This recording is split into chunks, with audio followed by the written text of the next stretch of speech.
Okay, folks.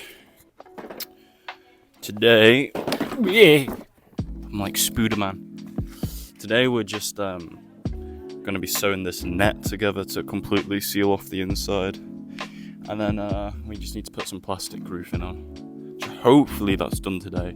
I've said that for about 5 days in a row now, so I don't know. It could be another 2 days.